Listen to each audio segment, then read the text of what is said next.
They were the UK's biggest band. They were the rock and roll stars to dominate the 90s. Pretty much an instant success. This was the resurgence of Beatlemania. And they played the role like no others could. It was girls, it was drugs, it was booze, it was brawling. Noel threatened to burn the club down, and amazingly, that worked. But their unruly behaviour and constant infighting threatened to destroy them. Liam was always getting into trouble. The coke-fueled fighting was just like out of control. Liam comes up behind Noel and hits him in the back of the head with a tambourine and actually drew blood. Brothers, bad boys, Brit rock sensations, Oasis. They just don't make them like that anymore. It was the summer of '96. Brit rock superstars Oasis had conquered the UK. With their second album, What's the Story? Morning Glory. Oasis dominated the rock scene in England. It was Oasis mania. But Oasis had their sights set on an even bigger audience, America. The plan? Their first major US tour that would be nothing short of the second coming of the Beatles. What's the Story? Morning Glory had a lot of traction in the States, so this tour was a big deal. But mere minutes before their plane was set to take off from London's Heathrow Airport, the band received some shocking news. As walkouts go, this was one of the best. Liam Gallagher, Oasis's temperamental singer, waited until just 5 minutes before takeoff to inform the band that he wouldn't be joining them on the US tour. Liam decided that he wanted to buy a house with his girlfriend instead of tour the States. When you look at the band in a lineup, he's the one that the girls are going to go for. And in order to win over America, I do think that they all need to be there. He's the vocalist. It was classic Oasis. Their path to stardom had been a non-stop rock and roll roller coaster ride. Brother Noel has been left to lead the group on his own. We're off to America again. Shove it up the act. The showdown at the airport was nothing new. The siblings at the core of the band were magnets for melodrama from an early age, beginning with their difficult childhood. Burnage, Manchester is a small working-class suburb in the north of England. This is where Thomas Gallagher, a construction worker, and his wife Peggy raised 3 sons. Noel, born May the 29th, 1967, William, born September the 21st, 1972, and their oldest, Paul. Life in the Gallagher household was troubled from the very beginning. It wasn't easy growing up. Their dad was, from all accounts, fairly abusive. These are guys that grew up in a household where you settle things with fists. It was leveled on the mother, it was leveled on the boys as well. All the brothers really have no positive memories of their dad. Apparently the anger and fights and violence that they witnessed as children was so bad that both Noel and their older brother had stutters when they were kids.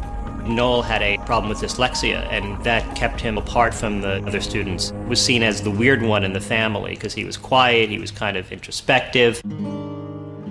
Noel was an outsider, but soon a birthday gift would open up a whole new world for him: music.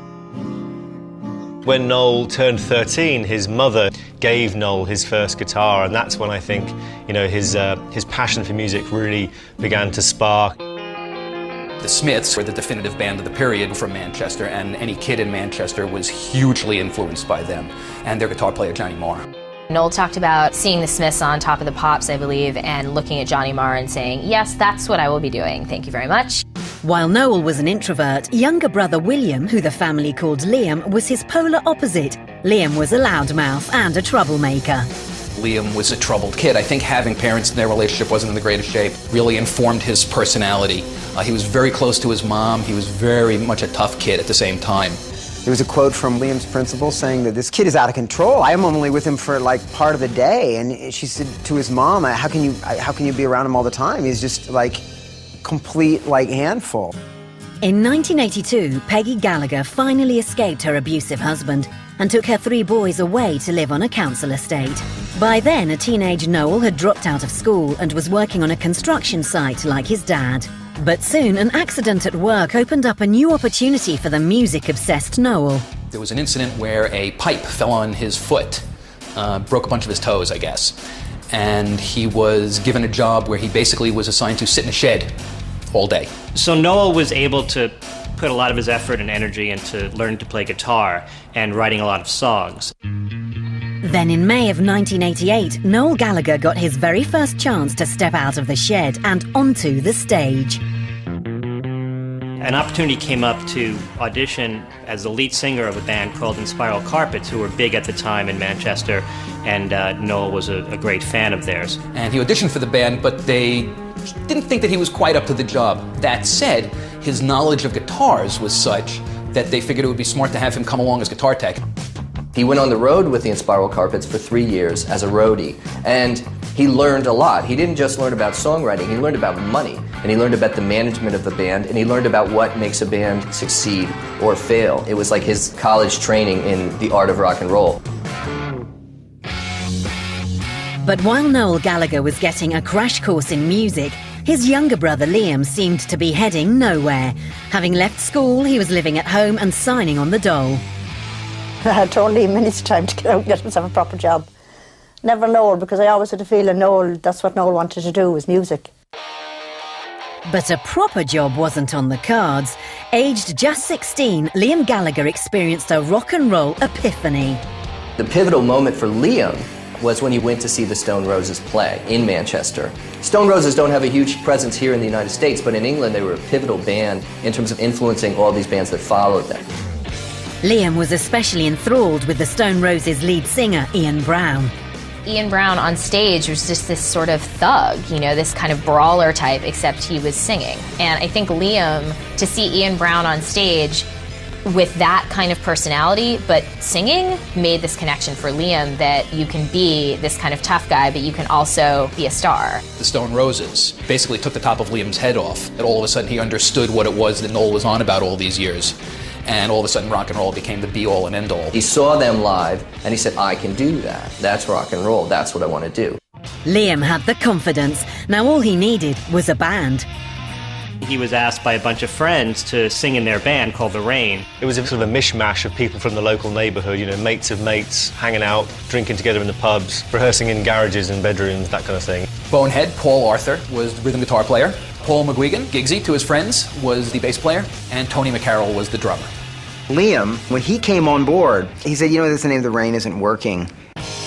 They changed the name to Oasis, which was taken from an Spiral Carpets tour poster, and on the tour poster there was a venue called the Oasis Leisure Centre. And just like that, Oasis was born. But they weren't exactly a professional rock band. Their early stuff was pretty rough, and their early shows were pretty rough. From all accounts, they were just dreadful. Dreadful band. We were really snide, we weren't going nowhere, it was really crap. And no one disliked Oasis more than Liam's older brother. Noel came back from tour with the Spiral Carpets, went to see the gig. Noel's impression of Liam's band was that they were terrible. Oasis was unrehearsed and lacking in anything resembling catchy songs. But Noel saw something in his little brother's shambolic group. Noel was like, wow, Liam has really found himself a total crap band to be a part of. But what Noel says he saw on stage was a real presence and promise in his younger brother. And he said, if you want this band to be any good, take me on as a chief songwriter. Oh, except there's one rule. I run it. I'm in charge. I'm the tyrant of this band. I've got a bunch of songs. I can make us the biggest rock stars in the world. You just have to listen to me. And they took him on. And then Noel became the boss of the band, writing all the songs, determining their course. With his new position as guitarist and sole songwriter, his bandmates called him the Chief. It was his job to turn these musical misfits into a real rock band. But it would take a chance meeting and a stroke of luck to land them their first big break. By 1991, 19-year-old Liam Gallagher had joined a rock band with a group of friends from Manchester. They were little more than a garage band, but Liam's 24-year-old brother Noel was determined to turn Oasis into big stars. Not an easy task. The only thing Oasis had on their side when they first started was belief. We can do this. The first thing that Noel did was put them to work. He demanded that they would rehearse 5 nights a week. His whole goal as the leader of Oasis is to make the band as big as the Beatles. With supreme confidence, Noel Gallagher began sending demo recordings to music insiders on the Manchester scene. And while no one seemed interested, Noel wouldn't be put off. After just 2 months of rehearsal, he decided to try them out on stage. But decent gigs were hard to come by. And they played the toilet circuit, which is basically the various pubs and dives around the country. They were playing whatever shows they could get, really crappy bars, and vying for table scraps of attention with probably 30 other Manchester bands. There's a classic story of they played and literally there was no one there. It was a completely empty room except for the bartender. But Noel remembers it fondly, saying that they actually played an encore. But after nearly 2 years of grueling rehearsals, it seemed that Noel had done the impossible. He turned his incompetent band into a tight live act, with a repertoire of compelling new songs. By 1993, they'd settled on the sound that would be their trademark. The early 90s, the sound was pretty much grunge, and Oasis were just doing these tight, Beatlesy rock and roll songs. They really leaned toward the pop side of rock. They write hooky choruses, very catchy guitar riffs. Music is fairly upbeat. By the spring of '93, Oasis was beginning to build a small following. But the band's quest to land their big break would soon become the stuff of legend. The story of how Oasis got discovered is now befogged in mythology. It's hard to tell what really happened. It's been told a million times, and everyone's an unreliable narrator with this story. They went up to Glasgow to play on a bill with a band that they knew from Manchester at the club in Glasgow called King Tut's Wah Wah Hut. The guys in Oasis drove up there, even though they weren't on the bill. That's sort of how the story goes, and muscled their way onto the stage somehow. The club owner didn't want to put him on the bill, but Noel threatened to burn the club down. And amazingly, that worked. It was an astoundingly brazen act that would pay off in a surprising way. There was a very important guy named Alan McGee, who was the head of Creation Records, in the audience. Creation Records at that time had Primal Scream, My Bloody Valentine. They had a whole roster of very kind of British-sounding guitar bands. And McGee was just stunned by what he saw. There was this young band with just this incredible energy. They were all cocky and really arrogant, considering the fact that they had no record deal. Nobody on the face of the earth, other than, their mom, had really heard of them at this point. And he went to them immediately after the set and said, "Do you guys have a record deal?" Noel said no, and he said, "Do you want one?" A few days later, the band met McGee at the Creation offices, and by the autumn of '93, Oasis had landed their very first record deal, but not without some very strange conditions. One of the famous demands on Noel's part was that when, they became huge rock stars, he wanted the label to buy him a chocolate brown Rolls Royce. I mean, we're talking about a band that was choosing at night whether they could drink or eat dinner. It didn't seem like anyone was going to be driving Rolls Royces from the Oasis camp in the near future. The Rolls would have to wait. First, Oasis had to prove themselves in the recording studio. When Oasis first started recording Definitely Maybe, they couldn't believe their luck. Somebody was paying them to sit in a recording studio messing around with guitars and drums all day. It was a dream come true. And so they just thought it was a bit of a holiday camp, and they started drinking a lot, and not a lot of work got done. Noel, he had to kind of wrangle the rest of the band members, and I think Noel had to really be the kind of ringleader and keep everyone organized. Noel kind of thought it might be a good idea to put them somewhere where it'd be a little bit harder for them to get access to their friends, access to drugs and alcohol. So he ended up moving them to Sawmill Studios, which is kind of like on a remote island. No one was concentrating. So the idea was, all right, well, if no one literally can leave, then maybe we'll finally get this done. The plan worked, and recording was completed in just 10 days. Meanwhile, their label head, Alan McGee, pressed an early demo track into a 12-inch single. He began slipping it to industry insiders. The response was immediate. The vinyl single wasn't even available in stores, but the BBC's Radio 1 played it 19 times in just 2 weeks. Then in April of 1994, Oasis released their first official single. Supersonic entered the UK charts at number 31. Their gallop up the charts was just getting started. Supersonic was the first single over there, and I think it made noise, and I think it got attention. It certainly fueled interest as a band that was sounding different. But it wasn't until the third single, Live Forever. Live Forever, I think, was the one that really set them on their path. Live Forever was Oasis's first top 10 single in the UK. When the full-length album Definitely Maybe hit record stores on August the 30th, 1994, it bolted to number 1. In just 4 days, the album had sold 100,000 copies in the UK. The reviewers were ecstatic. The album was pretty much an instant success. In its first week in England, it was the fastest-selling debut record of all time at that point. When rock and roll sensations happen in the UK, they happen almost overnight. Oasis, it was clear that they were the rock and roll stars to dominate the 90s. Within a couple weeks of the release of Definitely Maybe. It was a sensation in England. It outsold, much to everybody's surprise, the first record from the Three Tenors that was also released on that same day and that had this huge promotional budget and, you know, these three hugely famous men. And Oasis outsold it, to which Creation Records responded, there's no match. Three fat blokes singing are no match for Oasis. Seemingly overnight, Oasis had become England's biggest band in decades. They sold out this football stadium in Manchester. And one of the really beautiful little romantic touches is the floodlights from that stadium used to illuminate their bedroom when they were kids. And so it was a great moment of triumph for them to fill that same stadium. Oasis were just working class lads from Manchester, never really had a lot of money in their pockets. Then all of a sudden, and they're on TV shows and magazine covers, and they're just thinking, what on earth has happened here? It was a really quick, sudden rush to fame. The Oasis boys wasted no time embracing their status as Britain's biggest rock stars and all the bad behaviour that went along with it. Oasis's success in the UK was kind of predictable. Predictable in that even though it was an overnight success, they took to it like moths to a flame. They embraced every cliche, the booze, the drugs. I don't think that anyone in Oasis has ever seen a pint they didn't like. They've always been drinkers. And I don't think there was ever a period where you would describe Liam or Noel Gallagher as sober.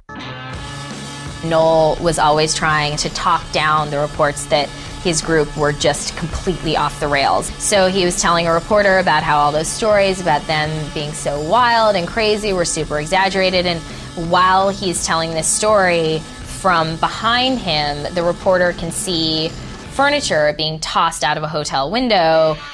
To the traditional indulgences of sex, drugs and rock and roll, Oasis added a third volatile element: violence. They were traveling by ferry to Amsterdam to play a gig. Liam and Giggsy got into a bit of a ruck with a number of Chelsea football supporters.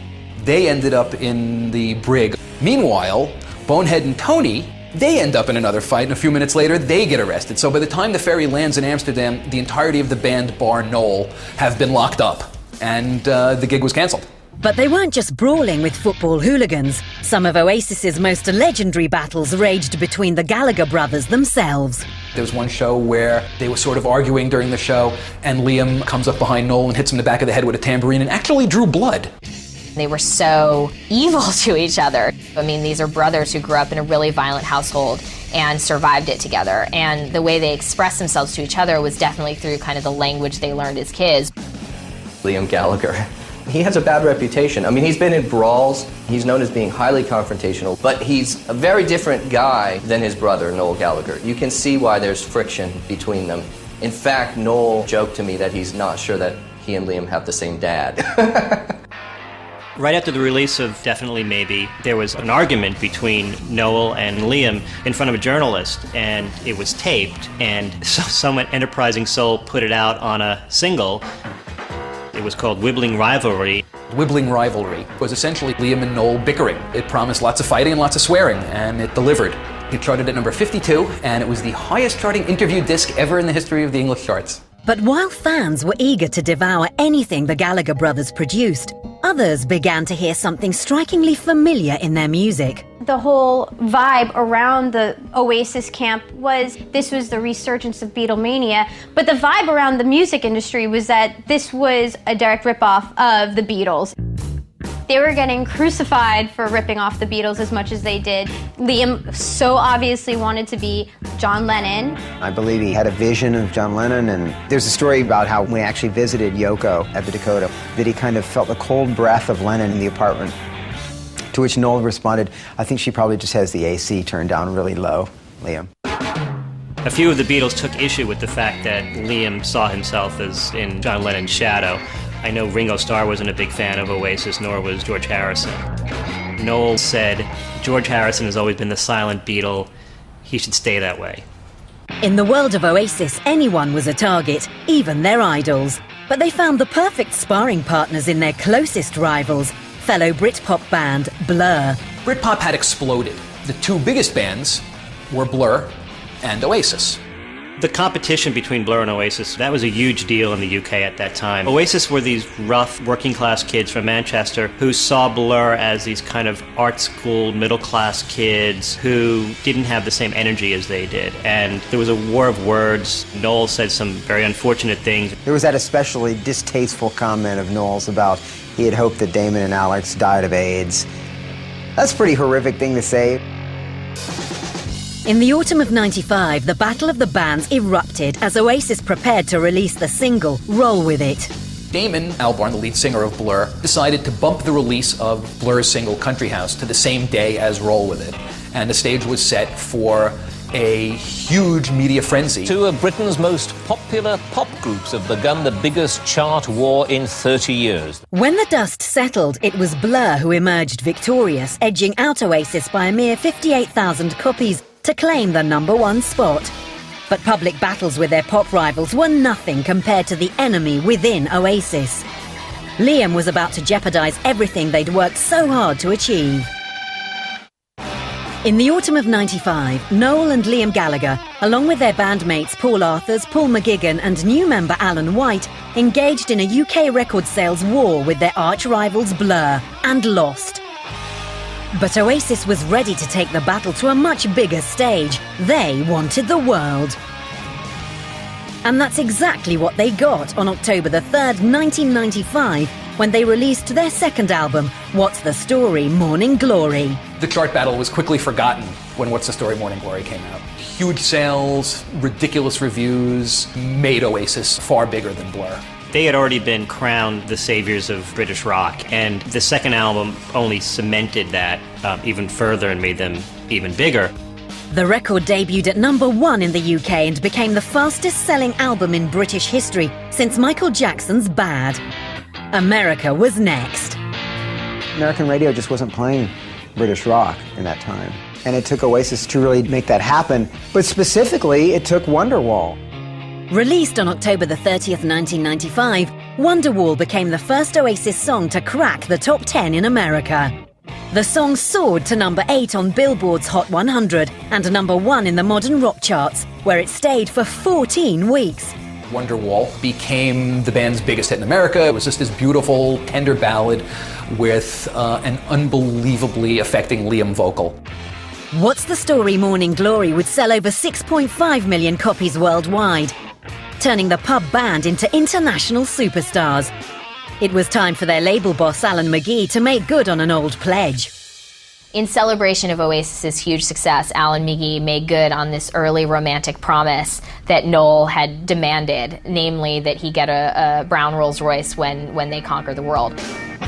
So when it was determined that Oasis had officially conquered the world, Alan McGee bought Noel this car. Oasis was raking in massive sales, which was just another excuse to rev up their reckless lifestyle. Noel told me a story about the moment when he learned he was a millionaire. He'd been partying all night, taking drugs, taking ecstasy and cocaine. You know, he's all these people in his house partying, and all of a sudden his accountant calls, and his accountant says, "Noel, I've been trying to reach you all day. You have £1 million in your bank account." And Noel's like, "I'm a millionaire. Let's re-party." And they just went to town again. I don't know, you gotta respect that, you know? Success wasn't just measured by their bank accounts. It could also be seen in the size of the crowds they were beginning to attract. After the success of What's the Story? Morning Glory, Oasis were really too big to simply headline one of England's regular festivals like Glastonbury or the Reading Festival. And what they decided to do was to put on their own festival, essentially. They booked 2 nights at Nebworth. Nebworth is this huge venue in the UK, legendary, and people like the Stones and Led Zeppelin have played there. And Oasis sold it out, and there was a demand for tickets like 10 times more than the capacity. Nearly 3 million clamoured for tickets to the shows in August 1996. In less than 9 hours, they were sold out. 2 nights at 125,000 people per night. So they played to 250,000 people in 2 days.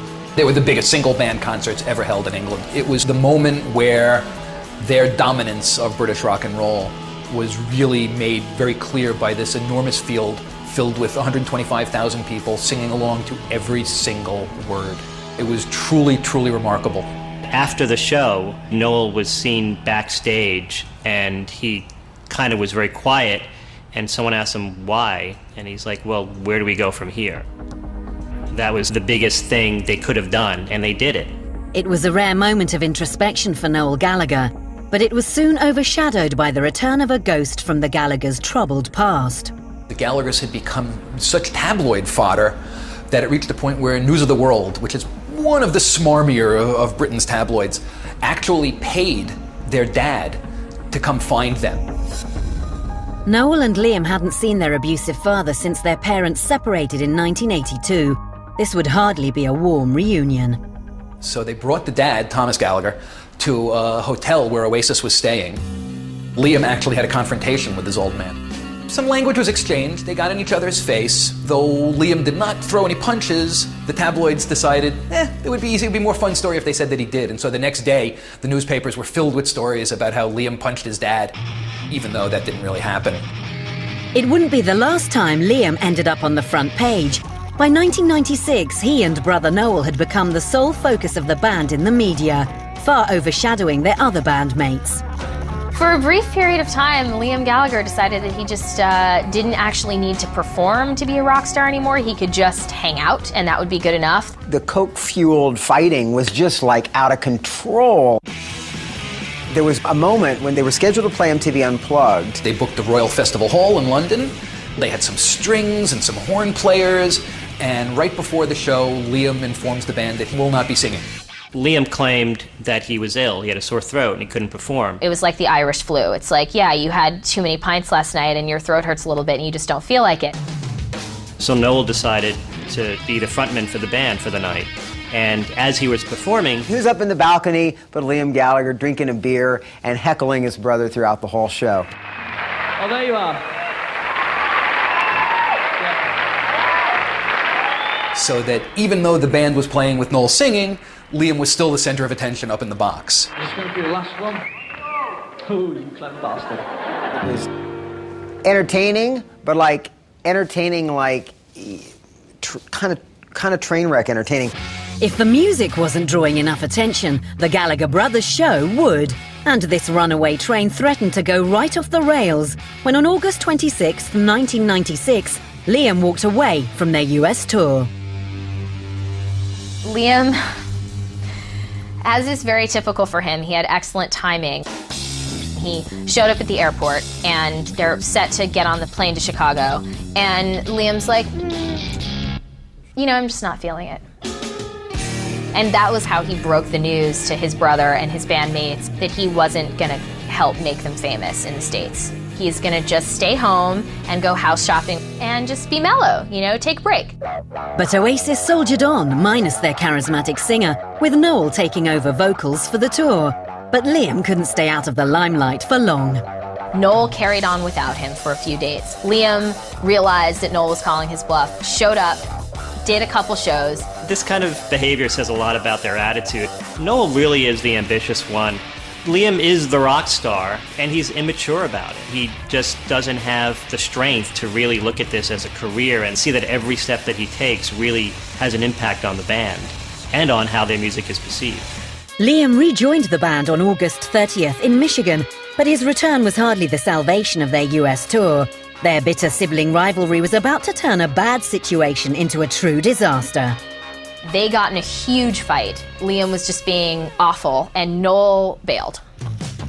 Noel's like, fine, you're gonna be like this, I'm going home. So it was really a combination of the two of them torpedoing Oasis's success. They couldn't get along. They couldn't get it together to play America, and it was too bad.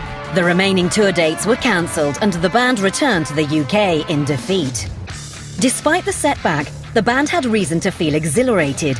In just 2 short years, Oasis had scaled the heights of pop stardom.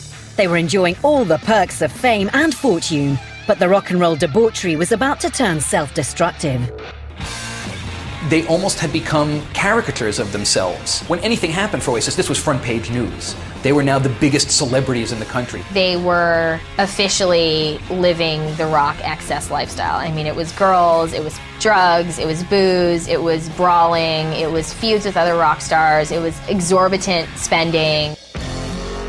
Liam was always getting into trouble, and the papers loved it because they always had a front page story the next day. It was always, Oasis star Liam in boozy brawl. That headline must have run 200 times in the 90s in England. Liam started dating Patsy Kensit, who is a very famous actress in the UK. She was famous here for being Mel Gibson's love interest in Lethal Weapon 2. They were a big deal. It was like them coming out of clubs together and Liam attacking the paparazzi for getting too close to his woman. I mean, it was very intense.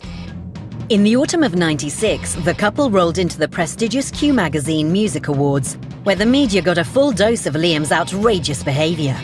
Oasis had won an award, and Liam Gallagher went up to accept an award, and he decided to light a cigarette. And he tapped his cigarette ash into Mick Jagger's hair as he walked past. But Liam's belligerent behaviour didn't end there.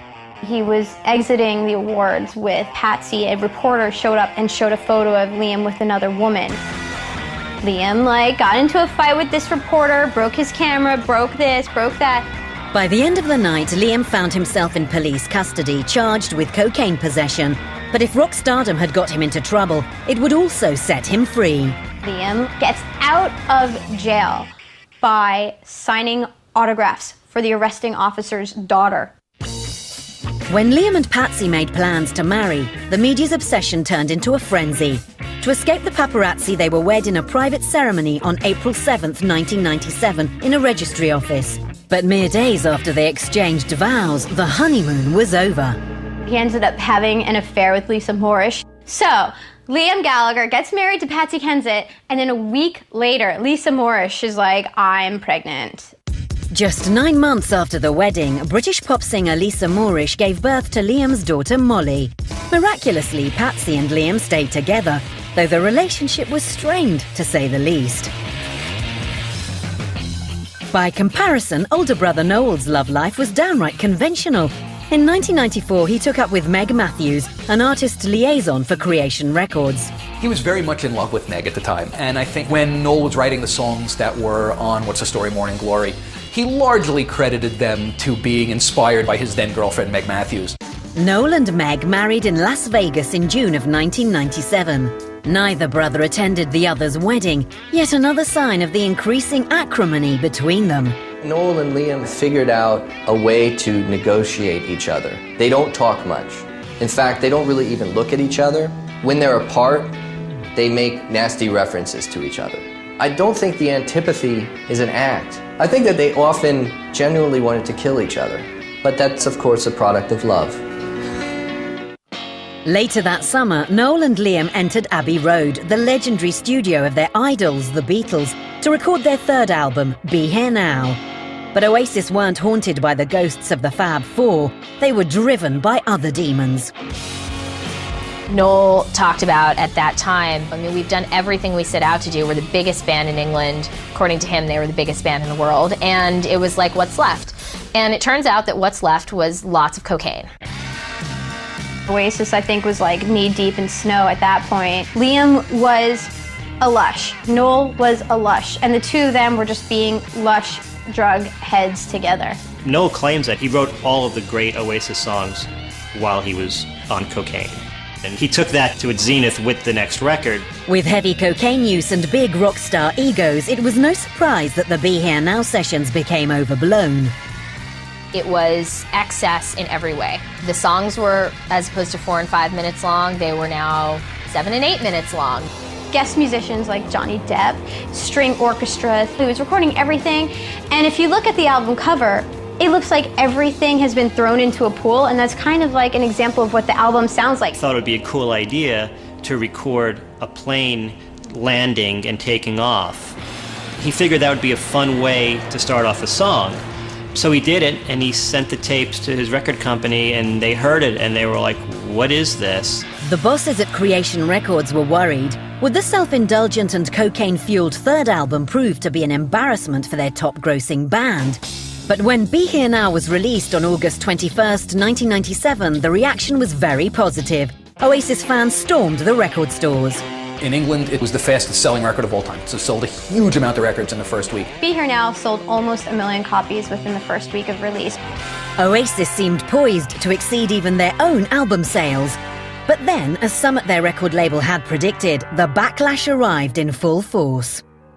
The initial buzz was, oh, it's a great record, but then I think when the record actually sunk in and people actually really listened to it, they were able to distinguish it from the first two records and thought, well, you know what, they're not up to the right standard, they're not up to their own standard.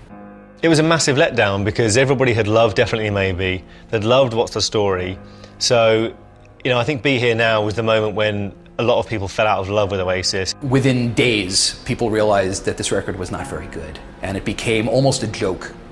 The joke in England was that that you couldn't go to a record exchange or a yard sale without finding a copy of Be Here Now for years after that. For many, it wasn't just a creative mistake, it was the downfall of Oasis. All of a sudden, their arrogance, their cockiness, their king of the world attitude just looked foolish. It pretty much stopped their trajectory. It was sort of hype and then fall from grace in one move. I think one thing that Noel regrets, he says we should have taken a couple of years off just to get all this rock star stuff out of our system. For the first time since their massively successful 1994 debut, Oasis had lost their way. If they wanted to come back, the Gallagher brothers needed to make some major changes. After two successful albums, Oasis crashed in 1997 with the critically panned Be Here Now. Even worse, drug addiction and infighting were tearing the band apart. It didn't just seem like the end of Oasis, it seemed like the end of an era. It looked like Oasis was going to be that band. They were going to be the band that sort of restored British rock to its rightful place. And with the failure of Be Here Now, that sort of dream petered out. But if fans thought Oasis was finished, they didn't know the Gallagher brothers. In the summer of '98, the band leader and main songwriter, 31-year-old Noel Gallagher, made a life-changing decision. Noel looked at his life and decided that enough was enough. It was time to grow up, and he decided to kick the drugs. He came down to breakfast one morning and, you know, was having his breakfast, and he sort of absent-mindedly lined up a line of cocaine. And I think that apparently was the moment when he thought, hang on, what on earth am I doing? This is ridiculous. So he then thought, enough is enough. He took off and, weaned himself off the drugs. He went cold turkey on cocaine. Noel Gallagher hasn't done drugs in over a decade now. There were more changes to come. After the birth of their daughter Anais in 2000, Noel and wife Meg Matthews divorced in January 2001. Meg enjoyed being the rock star wife. Got her own column in one of the papers, became very present in the gossip columns with Noel all the time. And I think that later on when they broke up, I think it was largely because I think Noel wanted to be the rock star in the relationship. He didn't want to be in a relationship where there were two celebrities. He would eventually find love again with girlfriend Sarah McDonald. In September 2007, she gave birth to their son, Donovan. Change also came for younger brother Liam. In 2000, shortly after the birth of son Lennon, Liam and wife Patsy Kensit parted ways. Liam ended up getting married again after Patsy Kensit to Nicole Appleton from All Saints. Today, Noel and Liam are the only remaining original members of the band. And although the lineup has changed, there's always been one constant thread: brotherhood, for better or for worse. The glue that holds this band together is this totally affectionate hatred that Liam and Noel have for each other. They've said many times over that if they weren't actually related, the band would have broken up several times. In spite of their genuine hatred of each other, they made a pact because I think they understood they needed each other. And Liam understood he had to have Noel's songs or all this swagger was not going to work. And I think Noel understood that he could have these terrific songs, but without the swagger of his little brother, the songs wouldn't work. Since 1997, Oasis has produced another 5 albums with mixed success. Their latest release, Dig Out Your Soul, brought with it another startling change. Liam, the most incorrigible Gallagher brother, did something truly shocking. With this album, I was sober, I didn't have a drink on it, so that was good. Liam, when I met him, he hadn't had a drink in 3 weeks, which is epic for Oasis. He was going for runs every morning, getting up at 6 in the morning and coming back to his house and taking his kids to school and taking his kids on play dates. Wow, that's a transformation. When you've had a couple of drinks and you think something's not right in the studio and you go, I think we should do it like that. They go, shut up, you're pissed. You know what I mean? So then it automatically gets blamed on the booze or you've been up all night taking drugs and that. So I thought, right, the next step for me was to go in there sober and then go, look, I ain't had a drink. Oasis might be clean and sober, but the loudmouth lads from Manchester haven't lost their knack for stirring up trouble. There was a recent controversy where Noel was told that Jay-Z was going to be headlining the Glastonbury Music Festival in England, which is essentially the biggest music festival out there. And it's traditionally been a rock-heavy festival. Ticket sales were off a little bit. They hadn't sold out. And I guess some reporter had caught Noel and said, hey, do you think that the reason that Glastonbury wasn't selling out this year is because Jay-Z is headlining? And he said something like, yeah, well, that well may be. It was stretched and twisted and turned into this perceived attack on Jay-Z and on hip-hop itself. It was really blown out of proportion, but from what I understand, Noel didn't mean for it to be a huge deal. It was just made into a huge deal. And when Jay-Z went on stage, he came out strumming a guitar. Jay-Z took to the stage and started his show by singing Wonderwall. And of course, English kids being English kids, 200,000 kids in a field all sang along. And after all these years, Oasis still has the power to move millions of rock fans. It's funny, it's been close to 2 decades, and they're still heroes in the UK. They still have a huge following, they still play huge stadium gigs in the UK. So yeah, Oasis are not doing bad at home still. There are no better rock stars in music still. They haven't had anything as good as kind of the early heyday of the band in a while, but they're still at it. In a day when we feel so self-conscious about ourselves and about what kind of image we put out there, you know, everyone's so calculated, but Oasis's calculation is in their lack of calculation. I guess it was Grammys of this year. I was in LA and I was at a hotel pool just sitting out there doing another interview with another artist, and I look over and I hear like Champagne Supernova, and Liam Gallagher is sitting by the pool in like a Speedo playing his own music with his band, and it was just like another day in the life of Liam Gallagher. A bathrobe, Los Angeles, my brilliant music. You know, I mean, they just don't make them like that anymore.